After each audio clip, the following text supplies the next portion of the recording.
AMASFAC. Muy buenas tardes a todos, bienvenidos. Muchas gracias por su tiempo y su disposición para atender a este seminario. Aquí localmente normalmente platico que para ser agente hay que ser un poco masoquista porque nos encontramos con adversidades todo el tiempo, ¿no? Y ahora el ser agente de AMASFAC, yo creo que somos un poquito más, ya que constantemente nos estamos enterando y estamos al pendiente de situaciones como la que vamos a ver el día de hoy, que a lo mejor no es tan agradable para la gran mayoría, o a quien le gusta pagar impuestos, si no, no se llamarían impuestos. Entonces, pero al conocer, podemos dar un mejor servicio a nuestros clientes, estar mejor nosotros. Y por favor, voy a darle a Alejandro. eh, Muchas gracias por estar aquí con nosotros y unas palabras tuyas de bienvenida, de apertura, por favor. Muchas gracias, Juan Carlos, y muchas gracias a nuestros expositores de esta tarde, que seguramente nos traerán noticias, unas complicadoras, algunas otras buenas, de todo hay. Y bueno, creo que pues esta sobreregulación que estamos sufriendo, la estamos sufriendo prácticamente todos los que estamos en el sector formal, no es un tema exclusivo de los agentes, y al final de cuentas, bueno, pues son normativas que tenemos que cumplir, y yo, la verdad es que yo quisiera resaltar todo lo bueno que en esta profesión tenemos y la oportunidad que hemos tenido este año de poder seguir trabajando, de poder seguir generando y de estarle ayudando a tanta gente. Ha sido un año en general muy complicado para todos, pero yo creo que tenemos que ver lo bueno. Hay cosas buenas.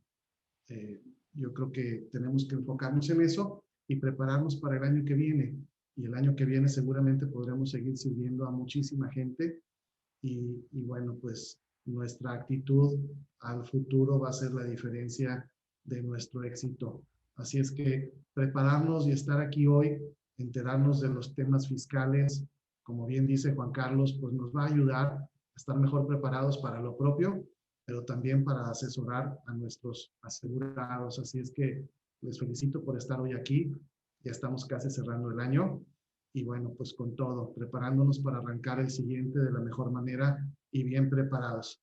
Así que sin quitarles más tiempo, quiero regresarte la voz, Juan Carlos, para que nos hagas favor de presentarnos a los ponentes y les vuelvo a agradecer a ellos, a ti por la invitación y a todos los que nos están viendo por seguir con el interés y el ánimo de prepararse día con día. Muchas gracias. No, muchas gracias a ti, Alejandro. Igual, muchas gracias a a todas las personas que atienden. Muchas gracias a todas las personas que van a participar por parte del despacho BNGM Palafi. Y vamos a comenzar, vamos a darle la bienvenida al licenciado Ricardo Orlando Bautista, aquí está, que es licenciado en Contaduría, egresado del Instituto Politécnico Nacional, diplomado en Impuestos Internacionales del Instituto Tecnológico Autónomo de México, socio fundador de la firma BNGM Consulting SC, director de impuestos de Ciudad Juárez en Arthur Andersen, gerente senior de impuestos en Ciudad Juárez en Deloitte. Fue miembro de la comisión representativa del IMCP ante la Administración General de Auditoría Fiscal Federal, profesor del área contable y fiscal en la Escuela Bancaria y Comercial. Publicó varios artículos en la revista el Instituto Mexicano de Contadores Públicos. Ricardo, muchísimas gracias por tu tiempo. Ahora sí, los micrófonos son tuyos. Bienvenido. Muchas gracias, Juan Carlos, Alejandro. Nos da mucho gusto que nos hayan invitado a esta plática de la reforma fiscal 2021. Regularmente estas pláticas se dan en estos tiempos por los meses de diciembre y bueno, casi siempre somos portadores de no muy buenas noticias, ¿verdad? Nuevamente, les vamos a explicar brevemente de qué se trata esta exposición. El paquete de reforma fiscal contempla regularmente lo que es la Ley de Ingresos de la Federación, el presupuesto de egresos, las leyes que como casi todos conocemos, que son del impuesto sobre la renta, el impuesto al valor agregado, Código Fiscal de la Federación y finalmente las leyes de derechos. Mis socios de BNGM y de Palafi, que vamos a intervenir aquí, su servidor Ricardo Bautista, me va a tocar dar la parte económica, indicadores económicos y la parte de la ley de ingresos de la Federación. Posteriormente, el contador Ricardo Navarro nos va a apoyar con la parte de impuestos sobre la renta. Acto seguido, el contador Aldo Figueroa nos va a apoyar con la presentación relacionada con el impuesto al valor agregado y la parte que ya se ha conocido de todos, que se llama outsourcing, mal llamada de outsourcing. Posteriormente, Daniel López, el contador Daniel, nos va a ayudar con la primera parte del Código Fiscal de la Federación para finalmente cerrar con Pablo Lezama con la segunda parte de las modificaciones al Código Fiscal de la Federación. Bueno, si me permitieras compartir la pantalla, Juan Carlos, para incluir la presentación, de favor. Omar, ahí nos ayudas, por favor, para que... Adelante, ya la pueden compartir. Listo. Perfecto. ¿Aquí? A la azul, a la izquierda, a la izquierda.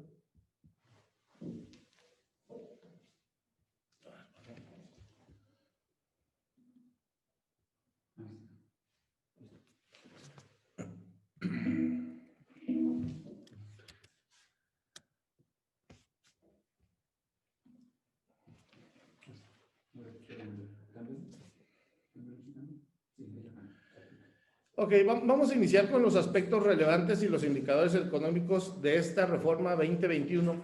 Desafortunadamente, no se tienen buenas noticias y no es culpa del gobierno mexicano, no es culpa de nuestros nuevos proyectos como gobierno que se tienen por este cambio que se ha tenido en los últimos 2 ejercicios.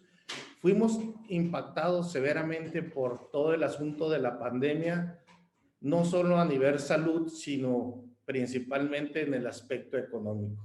Esto obviamente le pegó también a los países y México pues no fue la excepción. Como podemos ver en este cuadro, ¿qué sucedió en 2020? Todavía no terminamos, pero ya es un hecho que el crecimiento económico en nuestro país fue negativo, lo cual no sucedía en los últimos 50 años. Tuvimos un decrecimiento de alrededor del 8%, principalmente generado nuevamente por el asunto de la pandemia y que nos llevó prácticamente a todos a quedarnos encerrados y a que la economía a nivel mundial se detuviera. Dentro del presupuesto se estima que para el 2021 se va a tener un crecimiento real del 4.6% en la economía mexicana. ¿Por qué le llamamos crecimiento real? Simplemente como comentario es porque se le elimina el efecto de la inflación que se vaya a tener en el ejercicio 2021. 2020, uno de los pocos buenos indicadores económicos que tuvimos fue la inflación. Ya llevamos más o menos 30 años con inflaciones de un solo dígito. Esto se continuó, el buen control que se ha tenido por Banco de México de la economía nacional ha permitido que esto estabilice y permita que no se haya tenido un problema tan importante desde el punto de vista económico en nuestro país. Para el 2021 se estima que la inflación seguirá controlada y será de alrededor del 3.4%. El tipo de cambio. Ustedes saben que pues nuestro país siempre ha tenido altas y bajas, siempre estamos sujetos a todos los factores económicos externos en cuanto al tipo de cambio. Muy poco se puede hacer en la economía nacional para apuntalar este indicador. En el 2020, cuando todos esperaban que debido a los problemas económicos el tipo de cambio se fuera para arriba, se tuvo un buen control de este indicador por todos los parámetros que ya les comentaba que tiene Banco de México de control de balanza de pagos y se tuvo un tipo de cambio por medio de 22.30 pesos por dólar. Para el 2021, Algo que tampoco ha sucedido en los últimos 30 años, se estima que se va a tener una recuperación pequeña, pero al fin y al cabo recuperación del peso, para estimar un tipo de cambio por medio de 21.90 pesos por dólar. 2021, esperemos que esto sí se cumpla. En cuanto a la tasa de interés, el Banco de México la ha tenido muy controlada, ha estado al nivel del 4%, no se espera ningún cambio para el 2021, por lo tanto, dentro de los indicadores económicos estimados para esta reforma fiscal, se estima que sigue igual con el 20%, con el 4% de tasa de interés. El precio promedio del barril de petróleo en 2020 estuvo alrededor del $34.60 por barril. Como ustedes saben, tuvo un efecto muy importante toda esta pandemia en el precio del crudo, porque el haber detenido a la economía, no sé si recuerdan, que ocasionó que todos los almacenes de petróleo se estuvieran colapsando, lo cual incluso llegó a dar casos de que en los mercados de bolsa se tuvieran valores negativos en cuanto al valor del barril del petróleo. Para 2021 se espera que con las vacunas que ya están saliendo, se renueve la movilidad de la economía, tanto nacional como mundial. Por lo tanto, se está promediando, se está estimando un valor del precio del crudo por barril de $42.10. El día de ayer, precisamente con las noticias de las nuevas vacunas que ya se están implementando, el precio ya va alrededor del $44 por barril. Esto es un buen indicador para nuestra economía. El salario mínimo. Nuevamente estamos teniendo ciertos problemas para la determinación del salario mínimo para el 2021. Como ustedes recordarán, en el 2020 hubo un incremento sustancial en el valor de salario mínimo del país, y además se sacaron dos diferenciadores: el valor del salario mínimo para frontera y el valor del salario mínimo para el resto del país. Las negociaciones deben de estar listas en este mes de diciembre. Tienen hasta el 31 de diciembre la Comisión Nacional de Salarios Mínimos para publicar cuál va a ser el salario mínimo vigente para el 2021. Hay dos corrientes. La encabezada por la parte empresarial, que tiende a que este incremento no vaya a ser tan alto, y están manejando una cifra de alrededor del 10% de incremento. Si esto se da, para la frontera el salario mínimo quedaría en 204 pesos y en el resto de la República quedaría en 135.54 pesos diarios. Y la parte de los trabajadores, que también va muy de la mano con la parte gubernamental, porque sabemos que nuestro gobierno está tras de una de sus principales columnas económicas, es el apoyo al pueblo. Ellos están empujando por un tipo de cambio más alto, entre un 15 y un 18%. Ya habían llegado ellos a un consenso del 16%, por lo tanto, si esta corriente es más fuerte que la parte empresarial, vamos a llegar a un salario mínimo de alrededor de 215 pesos en el caso de la frontera, y en el caso del resto del país de 142.94 pesos, casi 143 pesos.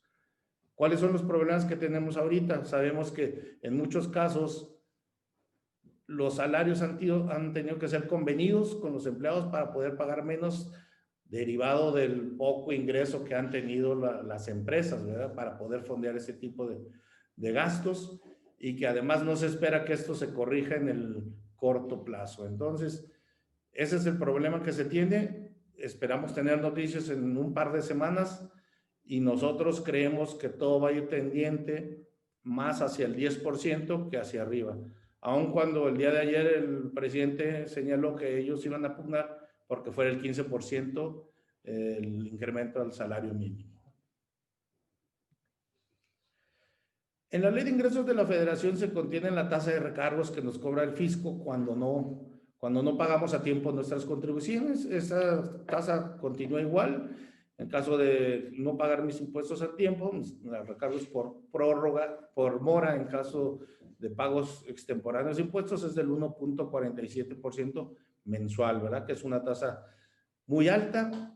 Siempre le decimos a nuestros clientes, no te conviene financiarte con el fisco. Muchas veces es más fácil pedir un crédito bancario, te sale más barato. Los estímulos fiscales y las exenciones que vienen en la Ley de Ingresos de la Federación prácticamente son las mismas que tenemos desde el año pasado. En el paquete que presentó el Ejecutivo venía la eliminación de un estímulo que se tenía para todos aquellos que vendían periódicos y revistas, que les permitía tener un acreditamiento de lo que pagaban sobre esas revistas contra el impuesto sobre la renta. Lo estaba eliminando el Ejecutivo. Cuando llegó la iniciativa a la Cámara de Diputados, volvieron a incluir este estímulo fiscal, por lo tanto quedaron igual que en 2020. Una de las pocas buenas noticias en cuanto a reducción de impuestos que tenemos, si no es que la única, es que la tasa de retención de impuestos sobre intereses se cambió al 0.97% sobre el valor del capital. El año pasado la tasa que traíamos aquí era del 1.45%. Esto significa que este impuesto, en concreto sobre los intereses que ganamos en los bancos, está siendo reducido en un 33%. Creo que es una cantidad muy importante y va a ser una ayuda que pretende fomentar el ahorro para todos nosotros. En el caso del decreto de la región fronteriza norte, que permite el acceder a tasas reducidas en cuanto al impuesto sobre la renta, impuesto al valor agregado, este terminaba su vigencia este 31 de diciembre de 2020, no se había sabido nada, hasta hace una semana que el Ejecutivo, el presidente, salió a confirmar que este decreto va a continuar por 2 años más y que también va a poder ser aplicado en otras regiones de la frontera sur. Entonces, este decreto de región fronteriza norte va a continuar por cuando menos hasta 2022. Ricardo, ¿sí? Están preguntando, ok. El salario mínimo en frontera es de 185 y en el interior es de 123. 123. 22. Okay. Sí. Ok. Sí, ok. No, esa era la nomás se quedaron con esa duda. Ah, perfecto. Si gustan... Ahí si tienen, aprovechando también, si tienen preguntas, por favor, utilizar el recuadro de preguntas y ahorita aquí se las vamos pasando a los panelistas. Perfecto. Nosotros tenemos planeado el hacer una sesión de preguntas y respuestas al final, pero como perfecto. Nos acomodamos, Sí, ¿eh? sí, ahí los vamos, ahí es que se vayan acumulando en el transcurso y ahí los vamos contestando. Perfecto. Al final. Ok, gracias. Perfecto, Juan Carlos. Esta parte no viene dentro de la reforma fiscal 2021, pero creo que es muy importante para ustedes como asesores y agentes de seguros. El día de ayer fue publicada la reforma para el régimen de pensiones por parte del Ejecutivo. Esto básicamente modifica la Ley Federal del Trabajo y la Ley del Seguro Social y la Ley del Infonavit. ¿De qué se trata? Básicamente son 3 conceptos lo que se está manejando aquí. Se está reduciendo las semanas de cotización que deben de tener los trabajadores para tener derecho a una pensión. Anteriormente la ley establecía que tenían que tener cuando menos 1,250 semanas de cotización. Con esta reforma se están estipulando que con 1,000 semanas de cotización ya tengo derecho a una pensión. Esto es, están reduciendo 250 semanas o el equivalente aproximado a 3 años, ¿verdad? A 5 años, perdón. Cada año tiene 51 semanas aproximadamente. La segunda parte más importante que se modificó es que las aportaciones de los patrones van a pasar del 5.15% al 13.87%. Este incremento va a ir destinado básicamente a los pagos por cesantía en edad avanzada y vejez. Esto se espera que entre en vigor, o así está la ley, para 2023. Aquí el comentario que tenemos nosotros importante es que si bien nada más sube del 5.15 al 13.87, pues esto significa que está subiendo mi obligación como patrón, mi costo, en más de un 100% en cuanto a este tipo de contribución, ¿verdad? Lo que yo le pago al Seguro Social para cesantía, edad avanzada y vejez. No es el total del pago que se le hace al Seguro Social, pero es una parte importante y además incluye la parte correspondiente alzar al sistema de ahorro para el retiro. Esto tendrá que ser un costo que deberá ser evaluado por cada uno de los patrones para ver cómo nos va a impactar, ¿verdad? Y finalmente, la tercera parte importante de esta reforma es que se le puso un tope a las comisiones que cobran las AFORES. Esta situación no fue muy bien aceptada por los patrones o por el sector empresarial porque ya se había comentado esta reforma de pensiones con ellos, ya se había quedado en algo y desafortunadamente cuando sale publicada no sale como se había convenido. Obviamente a quien va a afectar van a ser todas aquellas administradoras de fondos de ahorro para el retiro y veremos si en un futuro esto no ocasiona problemas en cuanto a su administración, a su funcionamiento y a su optimización en cuanto a resultados. Esto es todo por mi parte. Nos vamos a ver al final de la plática. Les agradecemos mucho nuestra participación y a continuación le cedo la palabra a Ricardo Navarro, mi socio, para la parte correspondiente al impuesto sobre la renta. Buenos días. ¿Qué tal? Buenas tardes. Vamos a comentar un poquito de los cambios más importantes que se dieron en cuanto al impuesto sobre la renta. Realmente no fueron muchos, vamos a comentar aquí los que hubo ahora derivado de esta nueva reforma fiscal, ¿sí? Se derogan algunos artículos, el artículo 27, fracciones 1, inciso F, el 82T, el 84, 80 y 151. Esto es en relación al programa que se tenía anteriormente, era el programa de escuela-empresa. Si nos vamos haciendo un poquito de historia, este programa tenía más de 23 años su vigencia. Sin embargo, durante toda su vigencia, solamente una sola persona moral aplicó para este programa. Y derivado de esto, de su no aplicación, se decidió eliminar los artículos en los cuales estas personas pudieran acogerse al mismo. Resulta un tanto incongruente, ¿verdad? Pues son programas muy importantes en cuanto a educación y pues creemos que en lugar de eliminarlo hubiera sido más prudente el hecho de fomentar su uso. Desafortunadamente pues se está eliminando ese programa, ya no hay más programa escuela-empresa. Hablando de las personas morales con fines no lucrativos, también se detectó algunas sociedades o asociaciones se identifican que ellas pretendían tributar como personas morales con fines no lucrativos, pero se ha identificado que tienen un fin preponderantemente económico. Entonces ahora sí se afirma en la ley, ¿verdad?, que ellas deben de conseguir una autorización para poder recibir donativos deducibles. Igualmente se estipula un cambio en la reforma del segundo párrafo del artículo 79, que deben de contar con todos los CFDIs de todos sus gastos erogados para que estos puedan considerarse conceptos deducibles. Caso contrario, se va a considerar como un remanente distribuible. Igualmente, para el caso de las donatorias autorizadas, se pone un tope también a los ingresos. Se ha detectado también que muchas de estas donatarias, en algunas ocasiones, sus ingresos son mayores al 50% del total de sus ingresos. Cuando estos excedan de este 50% por actividades diferentes a las cuales fueron autorizadas, perderán su autorización. Tendrán derecho a volver a solicitar una nueva autorización, teniendo cuidado de no superar este tope del 50%. Si vuelve a suceder, perderán su autorización de forma definitiva. En el caso de pagos por asimilados a salarios, los cambios en la ley se les pone ahora un tope. Se pone un tope de hasta 75 millones de pesos de ingresos para aquellos que tributan en este régimen de asimilados a salarios.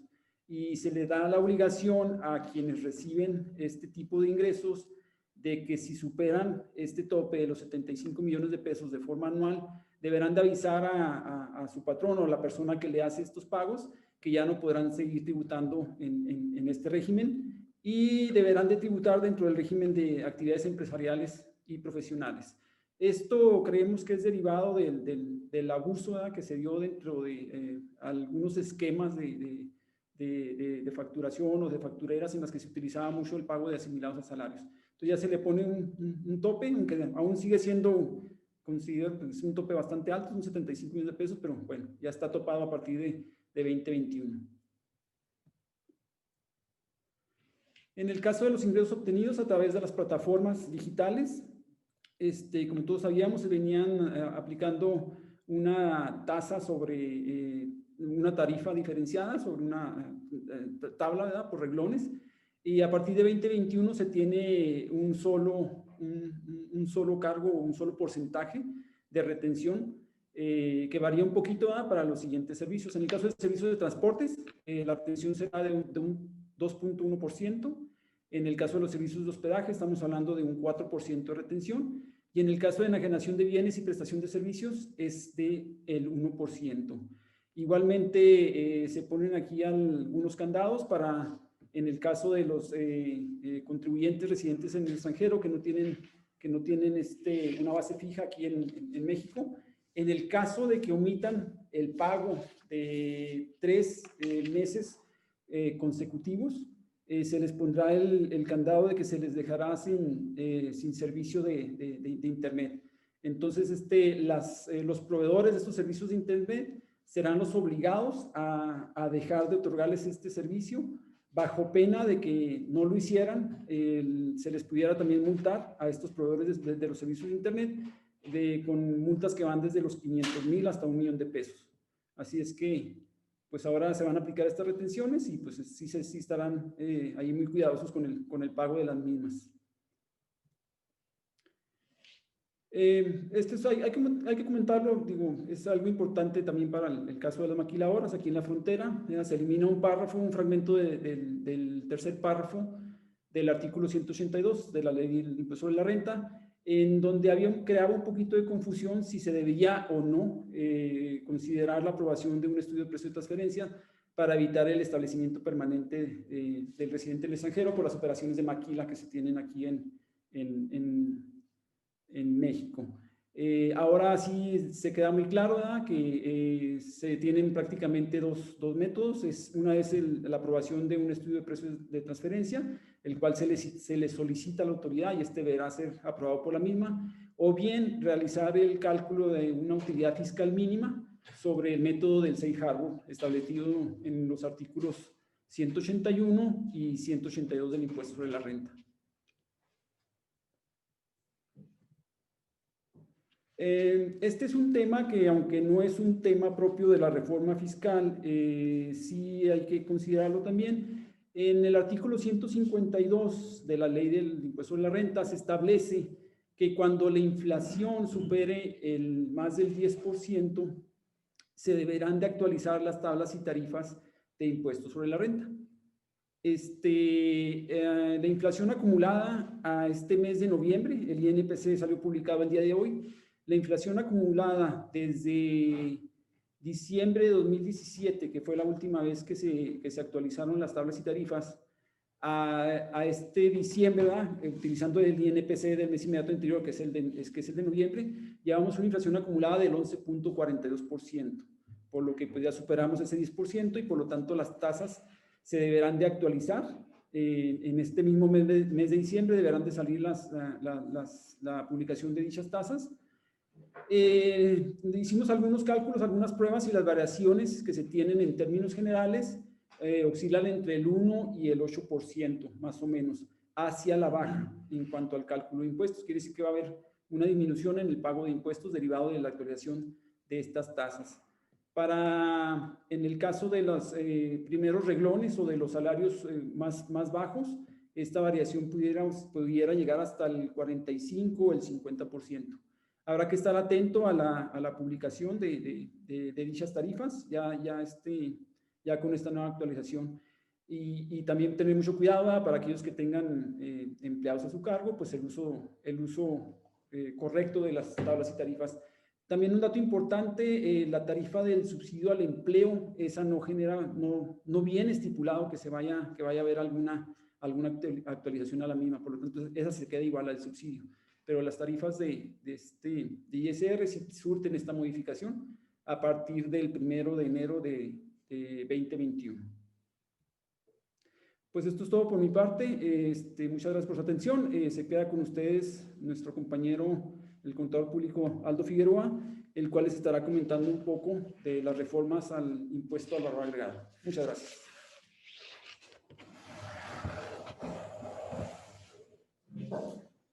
Muy buenas tardes. Bueno, como bien lo comentaba ahorita nuestro compañero Ricardo Navarro, el tema de IVA viene un poco asociado al tema de ISR en cuestión de plataformas digitales, servicios digitales. La reforma ya se veía venir muchos cambios, ahora ya es una realidad en estas plataformas por el abuso de este pago de impuestos de servicios de extranjeros. Todas las plataformas pues, no pagaban esos impuestos, entonces se viene muy fuerte en cuestión de IVA y de ISR.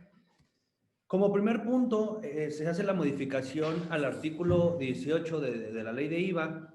Anteriormente, la enajenación en servicios digitales de bienes muebles usados se consideraba exento de esta parte de IVA. Ahorita, con esta reforma, se deroga ese párrafo de la ley y viene incluida ahora sí también bienes muebles usados. Tiene que tener la parte de impuesto, tiene que tener la parte de IVA y de retención de ISR, aun sea un mueble usado o no. ¿Sí? Los residentes en el extranjero, las plataformas, como les comentaba ahorita, no tenían establecimiento permanente en México, estos residentes, y no había un pago de impuestos como tal la federación, motivo por el cual en la actualidad, seas intermediario, seas proveedor de contenido, va a existir una retención del 100% de esos servicios para el pago de impuestos en materia de IVA. En la ley se entendía anteriormente la opción de decir, como sabemos, a veces en Estados Unidos, o bueno, no a veces, siempre en Estados Unidos, los precios que se exhiben son sin el tax o sin el IVA, hasta que tú llegas a la caja a pagar o hasta que tú realizas la compra por internet, ves ese desglose de impuesto y llevas tu total. En México se dio la opción de optar por forma expresa y separada, decir que siempre estuviera ahí ese importe del 16% o del 8%. En esta parte de la reforma se dice que el precio se puede incluir ya el IVA siempre y cuando la leyenda diga IVA incluido. Es como una regla para el cliente final o el consumidor, el cual pueda tener clara esa parte de que el IVA viene incluido en plataformas digitales. Como bien lo comentó el licenciado Navarro, debido también a esto, el incumplimiento de declaraciones trimestrales, las declaraciones mensuales, retenciones que no se hayan elaborado, retenciones no pagadas, la primera llamada de atención por la autoridad en un lapso de 5 días de haberlo detectado va a ser el bloqueo temporal del acceso a estos servicios digitales. El bloqueo puede durar el tiempo hasta que no se subsane, ya sean declaraciones o alguna inconsistencia con la autoridad, y tiene un lapso de 5 días después de haber subsanado para poder desbloquear este servicio digital. El punto que llama mucho la atención en esta reforma es que puede llegar a la cancelación del RFC en caso de que no se cumpla con alguna parte que la autoridad solicite, inclusive pues llegar hasta este punto y pues no poder trabajar en servicios digitales para la plataforma, el servicio al consumidor final. Básicamente esa es la primera parte de IVA, y la segunda parte, que es la última con la que se reforma, viene en el artículo 15. Como todos sabemos, o la mayoría hemos pedido una factura de un servicio médico en el cual, si nos hemos dado cuenta, no incluye el concepto de IVA, que es a tasa cero. El párrafo como tal viene estipulado que es la parte de servicios médicos por personas físicas e instituciones.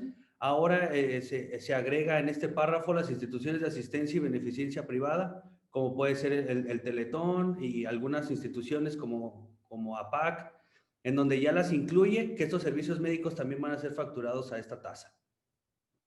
¿Sí? Esa es básicamente la reforma que hubo en cuestión de IVA, impuesto al valor agregado. Continuaré un poco con el tema de subcontratación laboral, como bien lo comentaba el licenciado Bautista al principio, mejor conocido como outsourcing, y que mal dicho, la palabra correcta es subcontratación laboral. Este tema, hace 2 días, el sector empresarial y el gobierno no han llegado a algún acuerdo las reuniones no se llega a concluir absolutamente nada. Se estima que para febrero del 2021 se pueda definir ya esta propuesta y saber si va a ser una reforma, si pasa tal y como está la propuesta o va a haber algún cambio o alguna modificación. Cabe mencionar en este punto que la definición que está manejando la propuesta es que sea un servicio especializado, ¿sí? O una contratación por obra específica.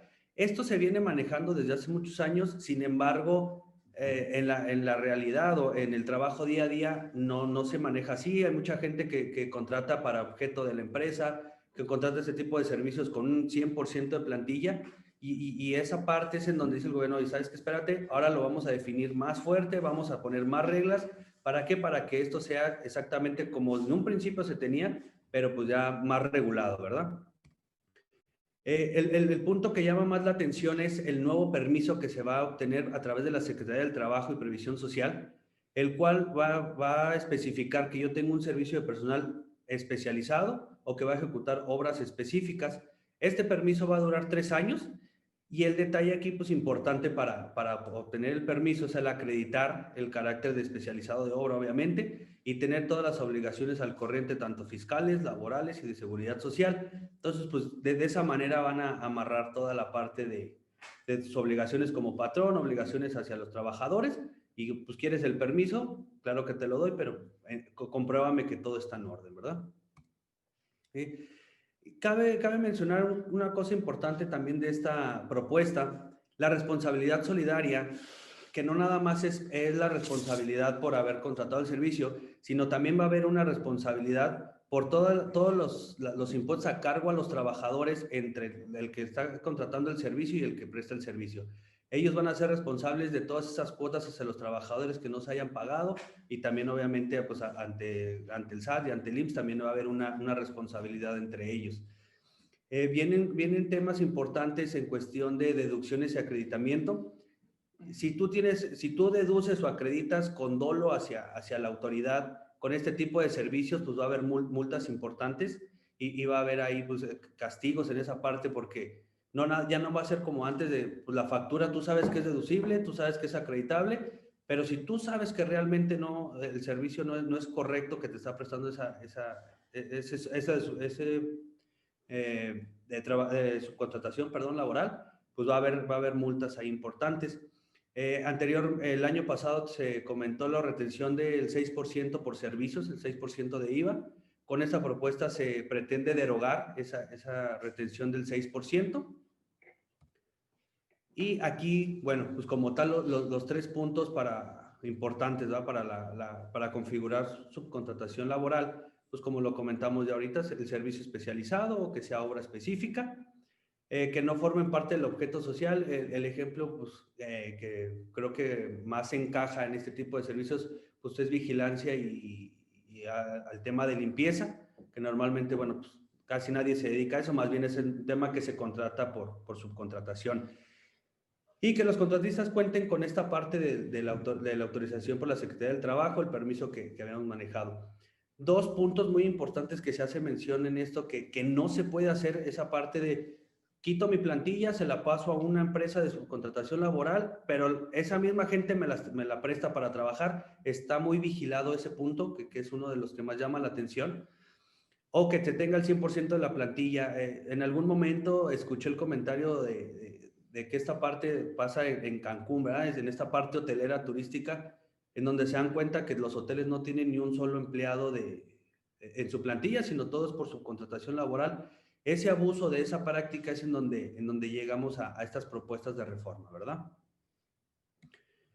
Como les comentaba ahorita, esa parte de deducción y acreditamiento ya no nada más va a ser así como hazme una complementaria de impuestos, págame la diferencia, no pasa nada. No, ahora va a ser multa por esa deducción y ese acreditamiento específica de esas facturas de subcontratación que no esté bien definida, como lo comentamos ahorita, con su permiso, con todos los temas. Va a haber multas ahí, como lo comentaba también el licenciado Navarro, de cantidades pues bastante altas, ¿verdad? El tema de defraudación fiscal también es un tema que ya conocemos. Si usamos este tipo de esquemas por simulación de prestación de servicios, pues bueno, se va a definir como una defraudación fiscal, ¿sí? Y también que no cuente con la autorización en los términos propuestos del artículo. Esa autorización también, si no se tiene por parte de los que prestadores de servicio, también se va a entender como una defraudación fiscal, que estás prestando el servicio sin esa autorización. Por último, también esta propuesta de ley va a decir qué tenemos que tener cuidado y qué puntos tenemos que ver para poder hacer deducible y acreditado el impuesto. ¿Cómo nos podemos defender? Bueno, teniendo la copia de la autorización de esos prestadores de servicios, CFDI de cada uno de los empleados que nos están prestando el servicio, copia de las retenciones y copia de las declaraciones pagadas, ¿verdad? Que esté declarado y que esté pagado, punto importante, los CFDIs que estén bien timbrados y la copia de la autorización. En la parte de abajo del slide es la parte también de declaración de IVA. Arriba se menciona un poquito de ISR, abajo de IVA, pero básicamente es lo mismo. Enséñame tu declaración, enséñame tu pago, CFDI y autorización por la Secretaría del Trabajo. Bueno, por mi parte sería todo en cuestión de subcontratación laboral, en el tema de IVA. Los dejo con el contador Daniel López y cualquier duda estoy a sus órdenes. Muchas gracias.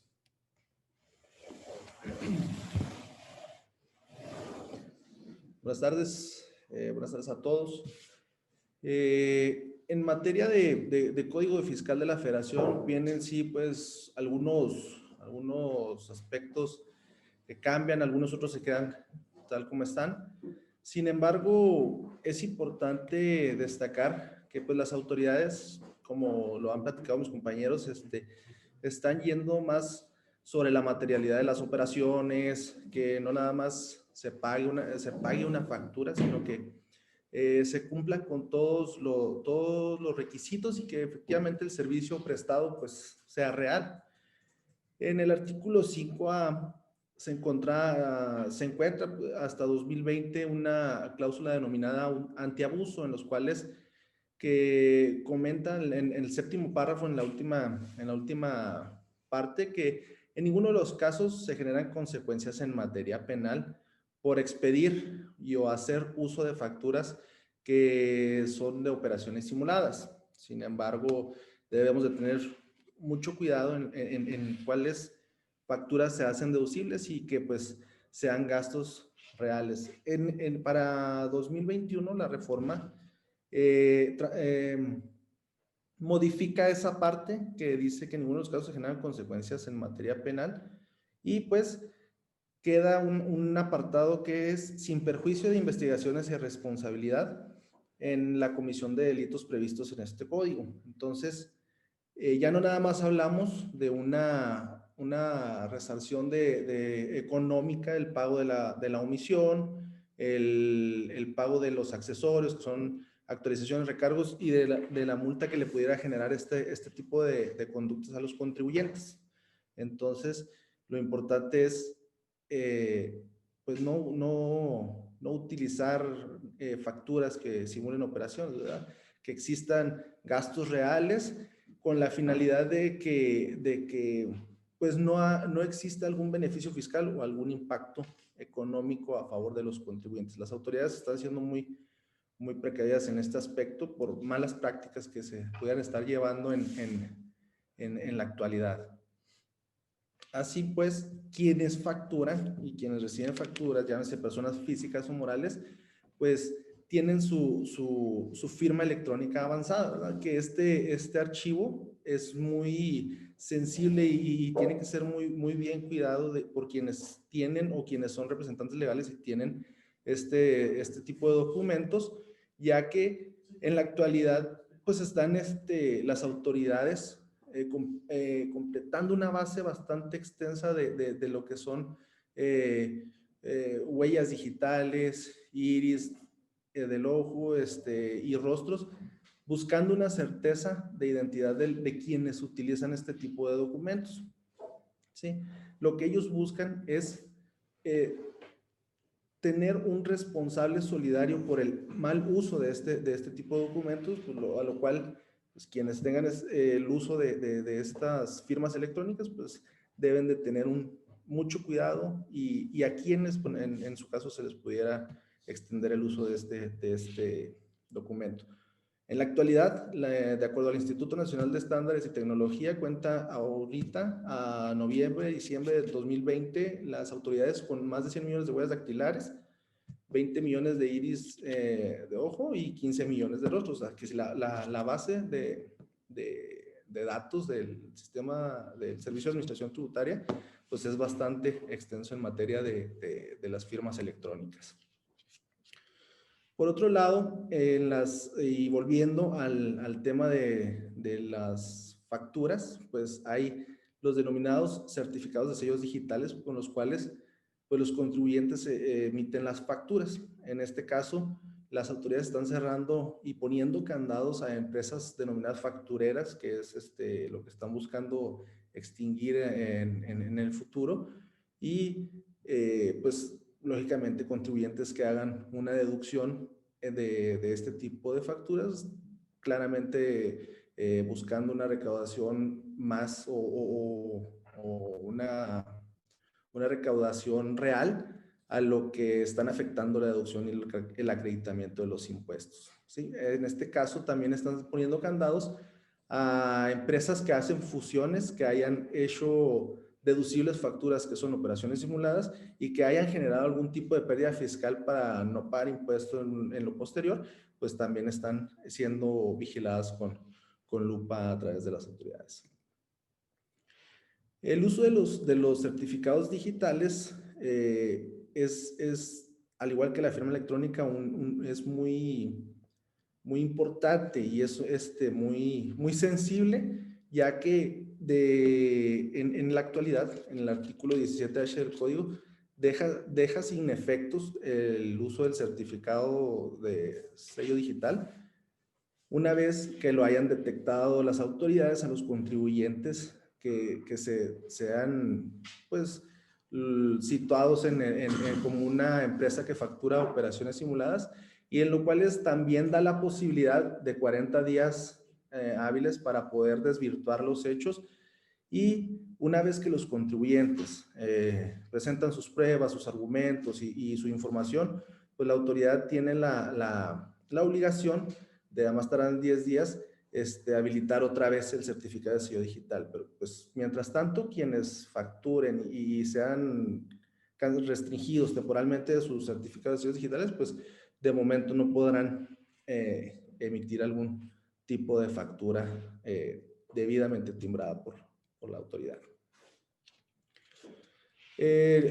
Otro cambio o una reafirmación pues de las autoridades en el artículo 3 del Código Fiscal de la Federación es cuáles son los días y horas hábiles en los que podrán ellos iniciar un ejercicio de facultades, ya sea entre las 7 a las 6 de la tarde, y reafirman cuándo pueden ellos habilitar los días inhábiles siempre y cuando la diligencia comience en un día hábil, ¿verdad? Eso es nada más una reafirmación por medio de las autoridades, y continuar en días y horas inhábiles cuando haya aseguramientos de contabilidades y bienes, en este caso un embargo precautorio. En lo que respecta al artículo 17K, es más enfocado al buzón tributario, en lo cual hasta el pasado mes de junio, todas las empresas morales debían de haber establecido un medio de contacto por medio del buzón tributario a través de un correo electrónico o un teléfono móvil. Y el pasado mes de noviembre, todas las personas físicas que sean contribuyentes, salvo los contribuyentes que están por sueldos y salarios, no estaban obligados a hacer esto. Sin embargo, todos los demás, en RIF, actividad empresarial y profesional, debían de tener un medio de contacto por medio del buzón tributario.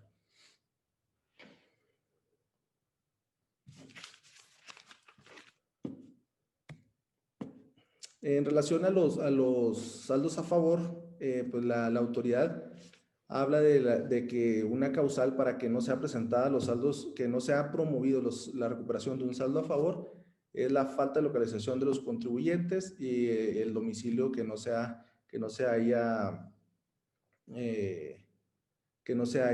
localizado el contribuyente. Volviendo a un tema volviendo al tema del buzón tributario, por este medio están llegando cartas de invitación en las cuales pues no son obligatorias ya que no tienen caducidad. Sin embargo, la autoridad expide este tipo de cartas de invitación a través de los buzones tributarios con la finalidad de pues, que los contribuyentes revisen sus operaciones y en el dado caso corrijan algún tipo de esta situación, y que aunque no son obligatorias, pues son un tanto intimidantes toda vez que expiden un tiempo límite, lo cual pues no es procedente, pero sin embargo hay un tipo de terrorismo fiscal en el cual se está cayendo ahí, que denominan ya algunos colegas por parte de estas cartas e invitaciones.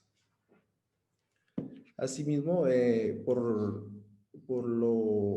por el principio que el gobierno está manejando ahorita como austeridad republicana, argumenta que en la promoción de los saldos a favor puedan las autoridades emitir una sola resolución por varias promociones de solicitudes de devolución de un mismo impuesto. Ellos podrán ya emitir una sola resolución. En lo anterior tenían que emitir una resolución por cada uno de los trámites ingresados, a lo cual pues ahorita ya pudieran ser, si ellos quisieran, a través de los elementos que ellos contemplen para emitir su resolución, favorable o desfavorable, pues juntar todos este tipo de trámites y a través de un mismo oficio dar por enterado a los contribuyentes si les depositan o no sus saldos a favor.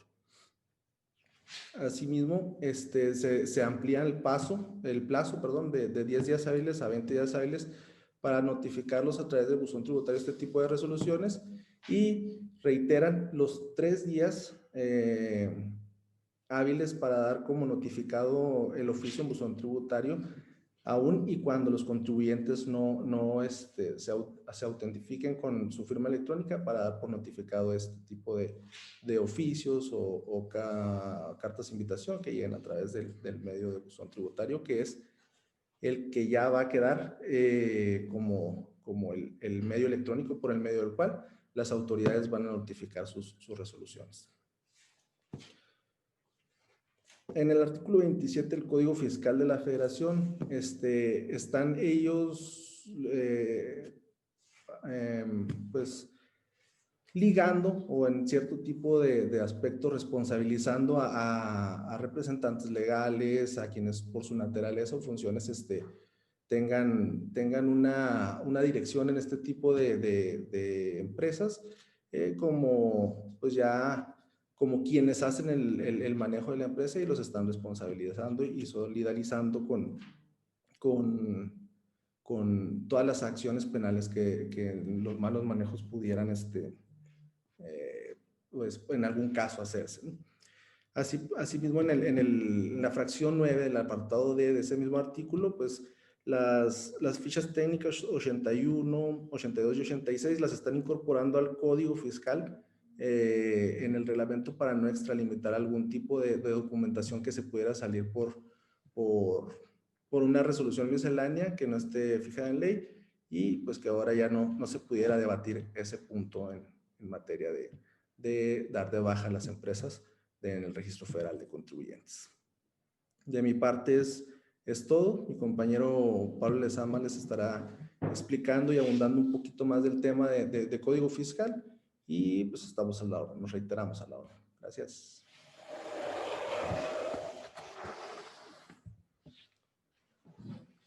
Muy bien, gracias. Buenas tardes a todos. Continuando con esta charla, pues... a ver, ahí también, nada más, ahí para recordarles, la parte de preguntas y respuestas va a ser al final, y si pueden ir mandando sus preguntas, ahí se van a ir acomodando en orden, y al final se van a estar haciendo las preguntas a los panelistas para que nos estén dando las respuestas.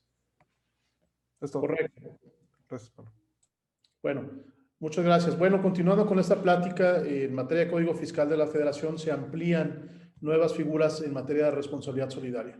El primer caso que vemos aquí es en la situación de escisión de sociedades, cuando pues esta reestructuración corporativa tiene el objetivo de transmitir atributos fiscales sin el apropiado pago de impuestos, ¿no? Es decir, que una sociedad fusionante o una fusionada tiene de repente en su capital contable nuevas cuentas que no estaban antes en el balance general aprobado por la Asamblea de Socios Accionistas. Eso es precisamente un foco rojo que la autoridad va a revisar y que va a adicionar como un supuesto nuevo de responsabilidad solidaria.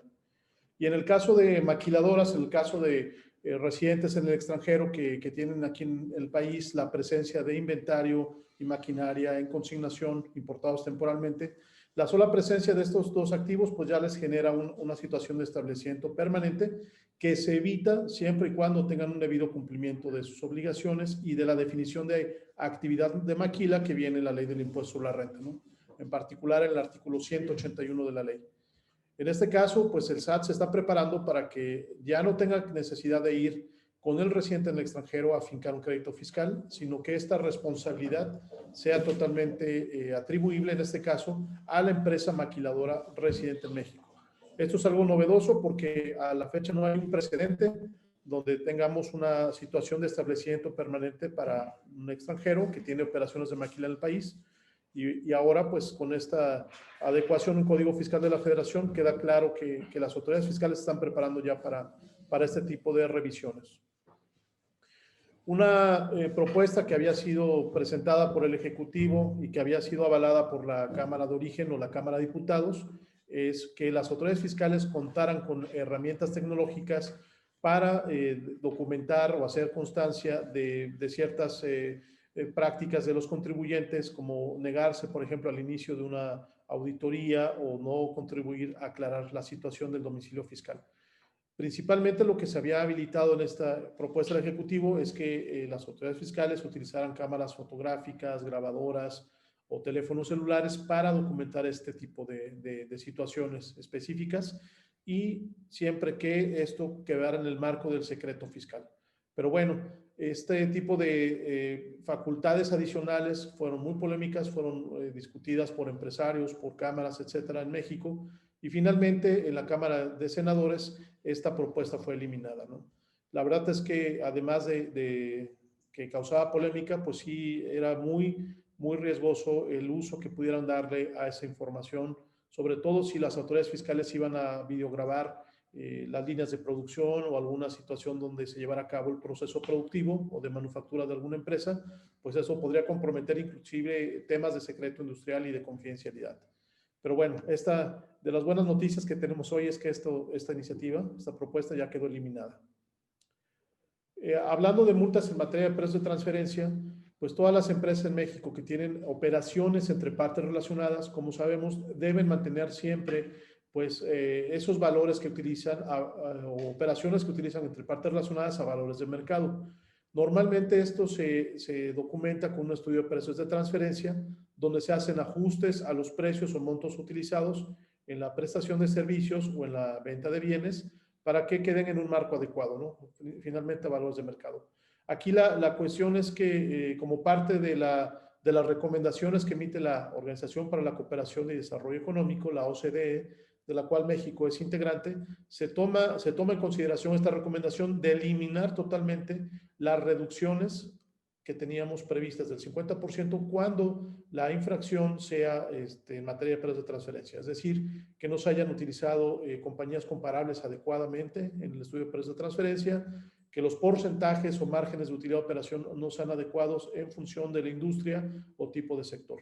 Este tipo de sanciones pues son coherentes con la recomendación de la OCDE y van a ser pues, finalmente impuestas al 100%, sin reducción alguna. Este tema adicional que compartimos esta tarde, si bien no tiene que ver precisamente con la reforma fiscal 2021, quisimos compartirlo porque la verdad es que pasó un poco de noche desde el año pasado que se hizo una reforma el 8 de noviembre de 2019 en materia de la Ley Federal contra la Delincuencia Organizada, la Ley de Seguridad Nacional y el Código Penal Federal. Este es un tema muy relevante porque ya se incorporó desde prácticamente enero de este año como un delito de delincuencia organizada a la emisión y el uso de facturas que amparen la simulación de actos. Esas operaciones que son obviamente simuladas, que son compañías o empresas o contribuyentes que el SAT publica en el famoso listado del artículo 69 del Código Fiscal de la Federación, ya son considerados como parte del delito, como parte de la delincuencia organizada. Y tienen esta característica, ¿okay?, de materia de tener ya un agravio penal cuando el total de esas operaciones que tuvimos con nuestros proveedores son mayores a una base de 26 millones de pesos, o es decir, que el efecto en el impuesto a la renta nos dio una deducción de más de 7.8 millones de pesos. Esto es algo grave porque ya no es nada más el tema de que presentemos declaraciones complementarias para reversar el efecto que le hayamos dado a las facturas que en su caso hubiéramos recibido de proveedores listados en el artículo 69 del Código Fiscal de la Federación, sino que aquí, al tratarse de delincuencia organizada, de equipararse esta práctica a un delito tan grave como tal, pues la verdad es que se expone literalmente los representantes legales que están vinculados en la fiel de la empresa, a los directivos y otros empleados que estén participando en la celebración del contrato, en la autorización del pago de estas facturas, e inclusive a algunos asesores externos, ¿no? El riesgo penal es algo de verdad muy serio, porque aquí ya existe la posibilidad de que este tipo de funcionarios de estas empresas o este tipo de directivos sean sometidos a en el peor de los casos, a una prisión preventiva oficiosa.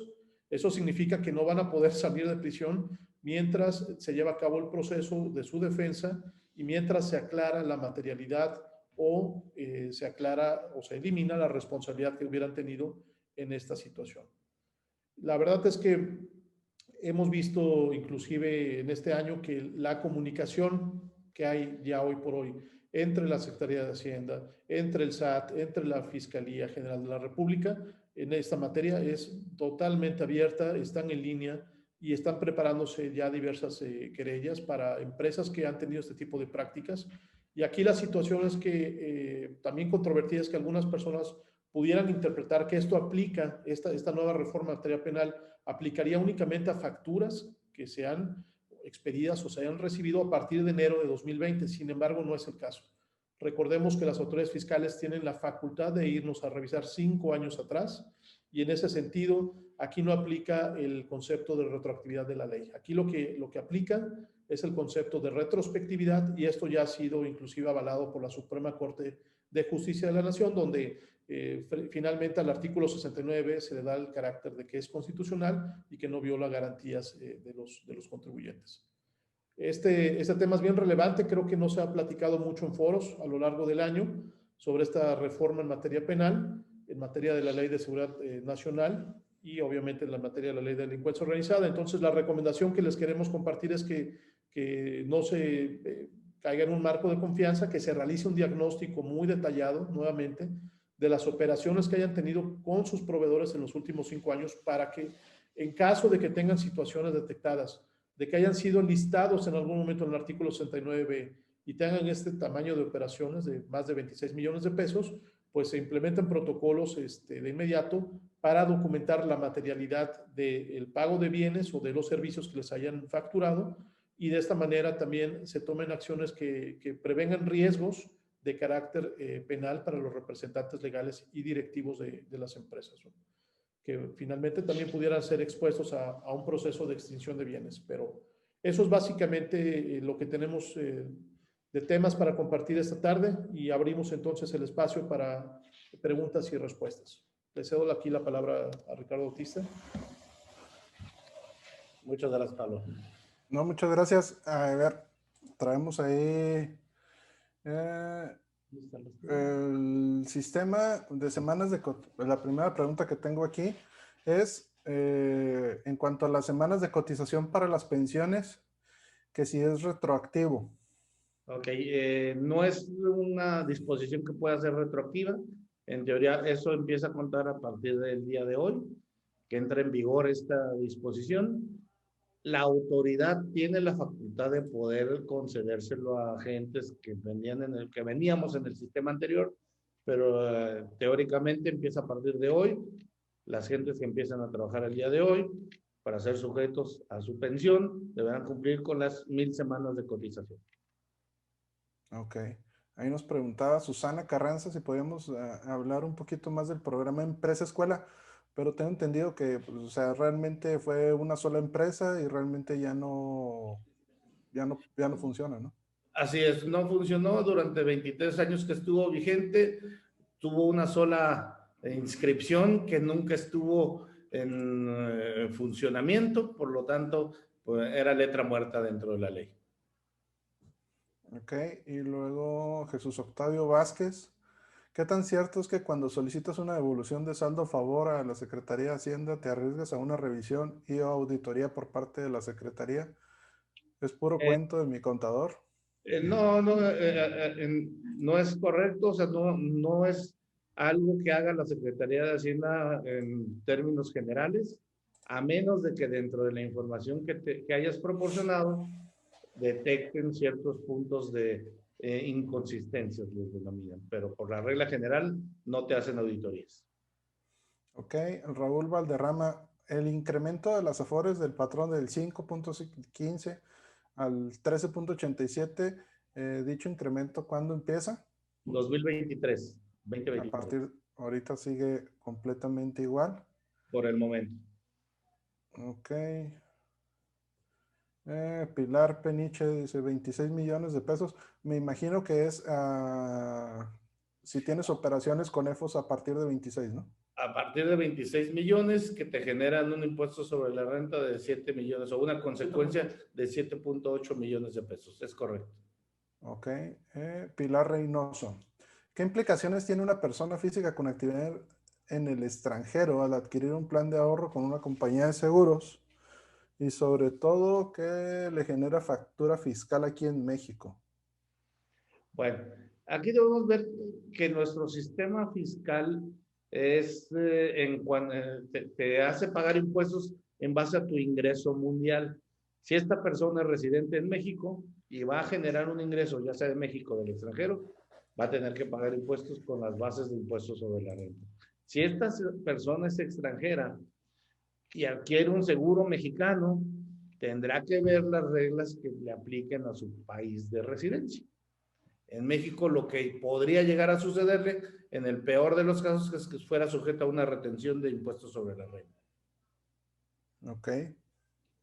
Aquí, bueno, esas son las preguntas que tenemos hasta ahorita de las demás personas. Yo tengo, en el caso, me surgió una duda ahí en cuestiones de, cuando estaban hablando de la parte del IVA, la venta de, la venta De muebles.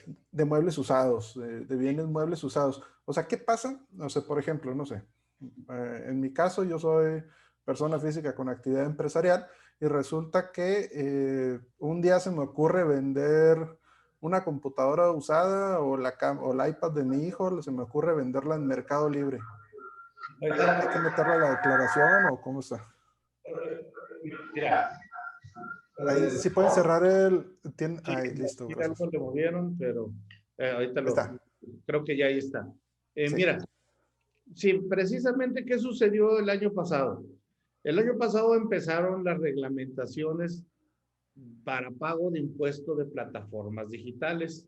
Hasta 2019, todo el mundo que hacía negocios a través de Mercado Libre, de Amazon, en el caso de Uber, en el caso de Airbnb, no pagaban impuestos en México. Se da cuenta la autoridad y empieza a generar reglamentaciones para que cubran los impuestos como todos los demás lo hacemos. Pero en la reforma de 2020, la parte correspondiente a la venta, a la enajenación de bienes muebles, esa es la denominación correcta, estaba exceptuada del pago del IVA. En 2020 se dieron cuenta que esto era incorrecto, no es justo. Vamos a hablar un poco de justicia del sistema tributario, que si yo voy y vendo mi computadora a través de una base fija, de un local, yo sí tenga que pagar el impuesto al valor agregado, y tú que lo vendes a través de una plataforma digital, Mercado Libre, por ejemplo, no estuvieras exento. Esto además le abría la puerta a los contribuyentes de alegar que estábamos dando un trato desigual a los iguales y por lo tanto exigir que tampoco pagaras el IVA en el caso de ventas que no fueran a través de plataformas digitales. Al ver esto la autoridad, que dijeron, bueno, pues es que aquí lo correcto es que todos deban pagar impuestos, por eso eliminaron esa exención. Por lo tanto, a partir de 2021, si vendes tu computadora a través de Mercado Libre, vas a ser sujeto de IVA, ¿verdad? Por lo que se les sugiere que vendan sus computadoras a más tardar el 31 de diciembre. Ok. Ahí está preguntando Raúl Hernández, si en la revisión de facturas que hagas en los últimos 5 años encuentras algunas que son falsas o el proveedor ya no existe, ¿qué debes de hacer? Y esas facturas las usaste en su momento para deducirlas. Sí, mira, lo que aplica o lo que establece la ley en términos generales es que tú tienes que aplicar tu autocorrección. En mi barrio se le dice de otra manera, ¿verdad? Pero básicamente tú tienes 30 días para corregir tu situación fiscal, eliminar el efecto de esas facturas, calcular nuevamente tu impuesto al valor agregado y tu impuesto sobre la renta y pagar el impuesto que te corresponda con su actualización y recargos. Eso es lo que es el deber ser. Si la autoridad se da cuenta y no has hecho tú esta autocorrección, además de pagar tus accesorios de actualización y recargos y del impuesto correspondiente, puedes ser acreedor a multas, ¿verdad? La materialidad también. Ok. Otra pregunta que esa la hicieron en el chat, porfa, las preguntas en el de preguntas y respuestas. Irma Jiménez, si una factura se paga en efectivo, pero no sale con homoclave, o sea, sale con el RFC, ¿no implica problemas para el contribuyente por el tema de haber pagado en efectivo? No, ¿eh? Ahí podemos mencionarles dos cosas. La primera, si es hasta 2,000 pesos, teóricamente podría funcionar. El problema es que al no traer su homoclave, pues no está cumpliendo con el requisito fiscal de tener el RFC, porque para efectos fiscales el RFC contiene el homoclave, por lo tanto no lo podría deducir. Ok. Rafael Gómez, cuando una agencia de autos me toma a cuenta mi auto usado, le tengo que facturar, ¿y qué parte de esa factura se considera como ingreso? En efecto, si tienes una actividad empresarial y eres persona física, tú le tienes que facturar a la agencia y por regla general debe de incluir IVA. Entonces, dependiendo si estás en frontera, le tendrás que facturar el IVA al 8%, o si estás en el resto del país, le tendrás que facturar al 16% y el remanente será lo que deberías considerar como ingreso. Sobre la ganancia. Ok, ahí más o menos es la misma pregunta que hizo Tobías Paredes. Otra que traía en cuanto a la subcontratación, de lo que están viendo, que realmente ahorita todavía no está cerrado bien, no está amarrado cómo va a quedar, pero en dado caso, por ejemplo, muchas veces nosotros como agentes de seguros en nuestras oficinas tenemos 2, 3 empleados. Entonces, al final de cuentas, si esos 2, 3 empleados los tenías contratados a través de una empresa, de una persona que te prestaba el servicio de esos empleados, pues realmente está en peligro de que ya no puedas hacer eso, ¿no? Es correcto. Desafortunadamente va demasiado amplia la definición de subcontratación y esos son los problemas en los que podemos enfrentarnos cuando no estábamos evadiendo impuestos, ¿verdad? Aquí esta reforma nuevamente va encaminada a todas aquellas personas que hicieron el mal uso de este tipo de esquemas y por los cuales no pagaban impuestos. Nuevamente en México pagan justos por pecadores. Para efectos del fisco, todo el mundo evadía impuestos si estabas usando subcontratación, lo cual es incorrecto, lo conocemos prácticamente todos, ¿verdad? Por eso se debe de aclarar perfectamente el alcance de esta reforma. Ok, Blanca López. Entonces, si vendo mi carro a un particular, no necesito facturar, solo le endoso la factura. de particular a particular no debes solamente endosas la factura, es correcto. Ok. Y Pedro Macías, entonces, en el caso, ahora sí, en el caso, por ejemplo, que es mi vehículo, lo tengo en libros y ya pasaron 4 años, se preció al 100%. Entonces, ¿qué importe se le pone a esa factura? ¿Un peso? La regla contable es de que debe de continuar mientras ese bien exista con al menos un peso para que lo tengas dentro de tus controles. Para efectos económicos o de venta, lo correcto es aplicar lo que nosotros le llamamos valor de mercado, ¿verdad? Que no es lo mismo que el valor contable o fiscal. Ok. Fidela Sánchez, ¿a quién se le va a suspender el uso del Internet? Me imagino que es ahora también con la cuestión de lo del IVA, si no hacen su declaración. Me imagino que, por ejemplo, si Zoom no paga sus impuestos, ya de repente no va a jalar Zoom, ¿no? Es correcto. Ese es el objetivo de esa reforma. Tú como usuario eres sujeto de una retención de IVA que la tendría que hacer Zoom. Vamos a usar ese ejemplo. Si Zoom no paga esa retención al fisco, le van a suspender el servicio de Internet del fisco. Vamos a pensar que se los da Telcel, ¿verdad? Y si Telcel no le hace la suspensión a Zoom de sus servicios de Internet, se haría acreedor a multas, ¿verdad? Aquí Rafa Gómez nos está preguntando. No deberías de preguntar eso, Rafa. Si recibo comisiones de una empresa de seguros de Estados Unidos, ¿lo debo considerar ingresos en caso de que sean pólizas americanas? Es correcto, nos mencionaba hace un rato que nosotros como mexicanos estamos sujetos a sujetos de impuesto por nuestro ingreso universal, sea de México o sea del extranjero. Ok.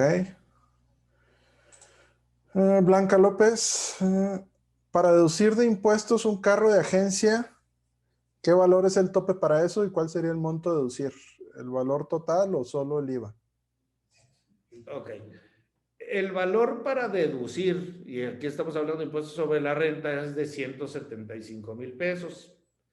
Podría acreditar el IVA correspondiente a esos 175,000 pesos. Todo el excedente, si es que hubiese, sería no deducible y no acreditable. ¿Ok? Ok. Ahí me surge a mí también otra pregunta, por ejemplo, en el caso de arrendamiento, o sea, ¿qué pasa si, por ejemplo, un vehículo resulta que el arrendamiento, ¿cuál sería el monto para deducir por arrendamiento? El monto ¿Y qué pasa mensual, si supera la renta eso? sí, si supera, bueno, ok. El monto de deducir mensual, si no me recuerdo, es de 7,000 pesos aproximadamente. 6,600 pesos. Entonces yo podría deducir hasta 6,600 pesos por arrendamiento de autos, de automóviles. Nuevamente, si excedo el límite, puedo deducir hasta el monto del límite y el excedente sería no deducible y también el IVA correspondiente a ese excedente no acreditable, ¿no? Cabe señalar, es importante, que también los gastos generados por ese automóvil, al momento en que no es deducible en su totalidad, tampoco van a ser deducibles en su totalidad. Por ejemplo, gasolina, si el auto es deducible en un 70% y un 30% no deducible, la gasolina va a ser deducible en un 70% y no deducible en un 30%. Las primas de seguro, por supuesto, aplicarían de la misma manera, ¿verdad? Ok, en el caso de las pickups, ¿son 100% deducibles? Las pick-up no tienen límite, es correcto. Puedes deducir el 100% de tu RAM. Ok, ¿también aplica en el caso de arrendamiento o no? También. Es correcto, no son automóviles, no están considerados como automóviles, ¿verdad? Entonces, si tú tienes una pickup en arrendamiento financiero, eso sí la puedes deducir al 100 aunque sobrepase los 7,000. Sí, nada más que aquí, ojo, el arrendamiento financiero para efectos fiscales es una adquisición, no es un Arrendamiento puro, perdón. En arrendamiento puro es correcto. Sí. Ok. En el caso de la restricción de los certificados digitales, para poder timbrar facturas. ¿Qué pasa si al final de cuentas tengo una factura legal de una persona? Porque también sea el caso de, o sea, las factureras las personas que hacen ese tipo de cuestiones, hay veces que no nada más se dedican a eso, ¿verdad? O sea, también hay veces que hacen negocio lícito. Entonces resulta que yo le contraté un servicio o compré un producto lícitamente con esa persona, pero resulta que también acá por sus librecitas vende facturas. Se detecta como EFO. ¿Qué pasa ahí en esos casos? Le Porque al aplica. final de cuentas, Mira, la autoridad, acuérdate que siempre se va a ir por lo más fácil, ¿verdad? Una vez que determino que un contribuyente está incumpliendo y lo determino como EFO, o en otras palabras, lo incluyo en los listados del 69B, todas las facturas que haya emitido, o sea, hayan sido lícitas, las hayas deducido o no las hayas deducido, van a tener problema.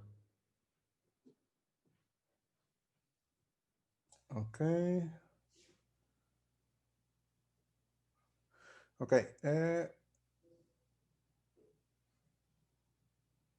En el caso, Pedro Macías comenta, en el caso de nosotros como agentes de seguros, persona física con actividad empresarial, no tendríamos restricción, por ejemplo, en el caso dado de que se adquiriera una pick-up, que dijera, no, ¿sabes qué? Es que no es para tu actividad.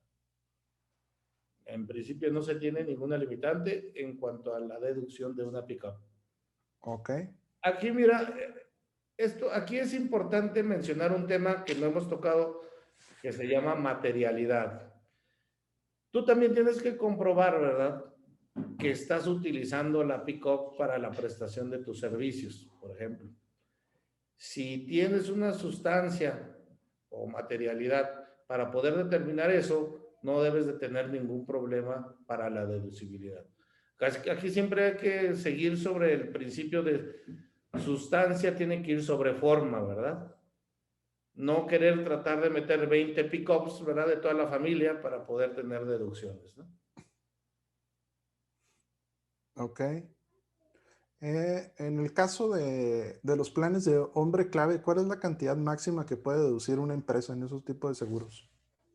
Hasta donde yo tengo entendido, no hay un limitante en cuanto a las cifras de hombre clave, o sea, los seguros que se pagan por hombre clave, o sea, no se tiene un limitante por parte de la autoridad, por parte de la ley. Blanca López, ahora en tiempos de Navidad, nosotros podemos deducir las compras de regalos como canastas navideñas, cajas de dulce, etcétera. ¿Esto en atención a ventas? Bueno, aquí no vayan a decir que dijimos que sí. La verdad es que no lo debes de deducir, y menos si incluyen por ahí sus sidras, sus vinitos. Sin embargo, es una práctica común que ese tipo de gastos sí se tomen como deducibles. La ley es muy estricta en ese sentido. Nuevamente, tengo que probar. El primer requisito fiscal para comprobar en caso de una deducción es que sea un gasto estrictamente indispensable para la realización de mi actividad. Empezamos con problemas con este tipo de despensas, ¿verdad? Porque no es estrictamente indispensable para vender seguros el darle una despensa a mi empleado o a un cliente, ¿verdad? Aunque dándole un vinito es más fácil venderle, ¿no? Ayuda a agilizar la venta. Y más si es contador. Sí. La instalación de paneles solares sigue siendo, se puede deducir en una sola exhibición al 100%. Así es, ese tipo de todo lo que son inversiones en generadores de energías renovables son deducibles al 100%, es correcto. Ok, Blanca López, con el mismo tema parecido, dice, bueno, el pino de Navidad que para adornar la oficina. Bueno, Blanca, pues yo pienso que debería comprarlo con otra empresa, allá deducirlo, espero que no sea representante legal de esa empresa para que no se meta en problemas de extinción de dominio con la autoridad. ¿Qué ponen aquí? Los clientes mandan cartas solicitando regalos, ¿los puedo deducir? Ok, igual, dice, los topes y los baches son justificación suficiente para la pick-up, entonces ya.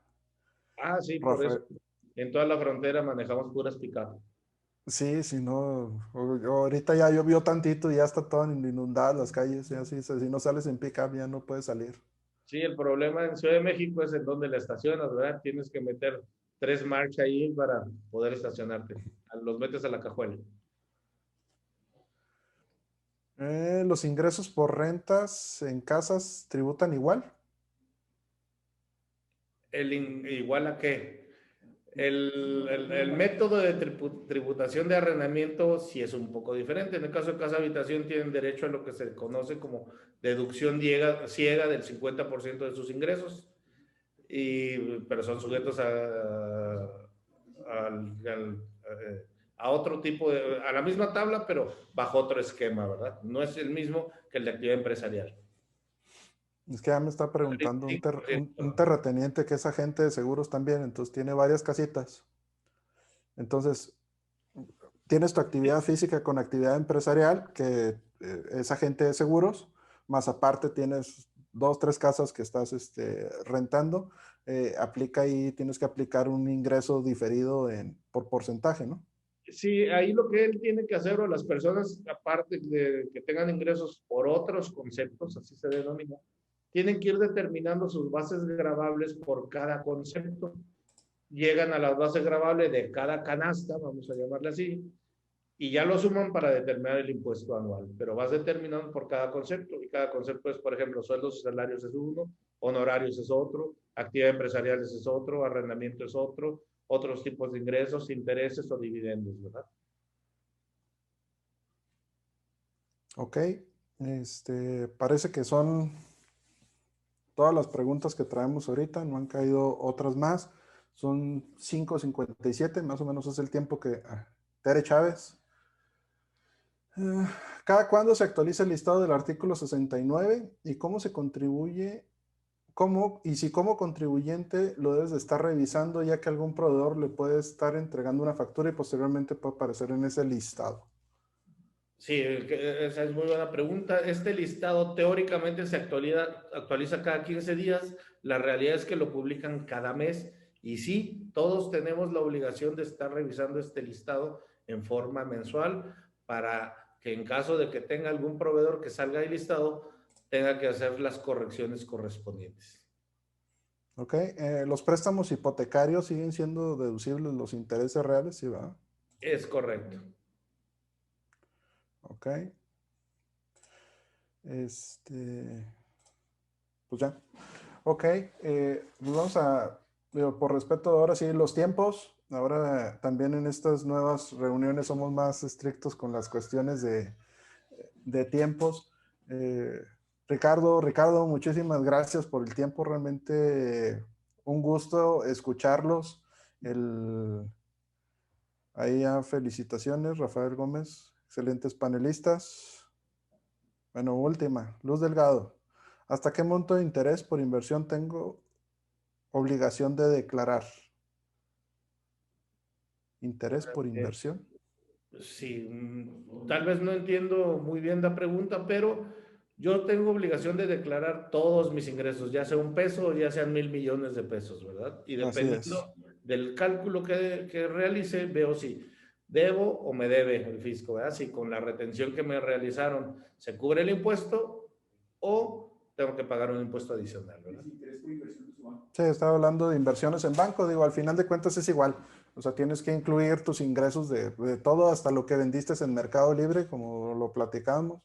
Sí. Lo tienes que agregar, y así sea un centavo Sí, que te de esté hecho, generando de ingresos, porque si no si no lo declaras, te pueden dictaminar discrepancia fiscal.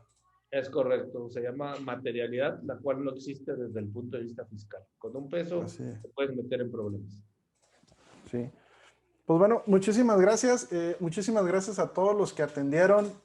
Ha sido un año complicado. Ha sido un año lleno de retos, pero lo vimos en algún momento. Curiosamente, es un año en el que estamos separados, pero a la vez hemos estado más unidos que siempre.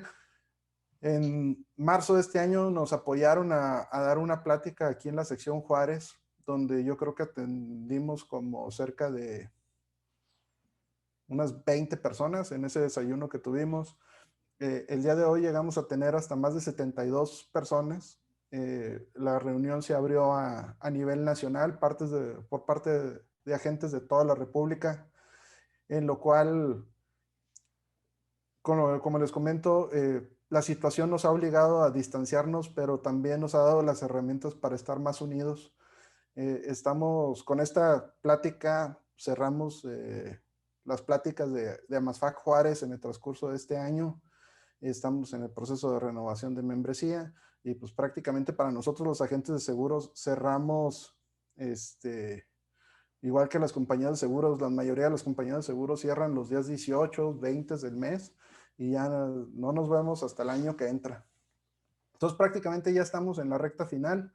Un año, yo lo veo de muchas oportunidades. El año que entra vienen más. Hay que aprovecharlas. Dicen que las oportunidades nunca se desperdician, siempre hay alguien que las toma. Son momentos de crisis, a lo mejor lo puedes ver de alguna manera, pero al igual considero que el dinero no se crea ni se destruye, al igual que la materia. Entonces, si ustedes no están ganando es porque alguien más está ganando dinero. Entonces, el dinero nada más se mueve de un lugar, negocio hay, oportunidades hay, y los invito a reflexionar en ese aspecto de que es momento aún es tiempo de reinventarnos y ahora sí, como dicen, el camino que pisé ya no lo vuelvo a pisar, ¿verdad? Ya nomás es camino hacia adelante, regresar a lo que éramos, pues no, nunca vamos a regresar a lo que éramos porque no somos los mismos que éramos ayer.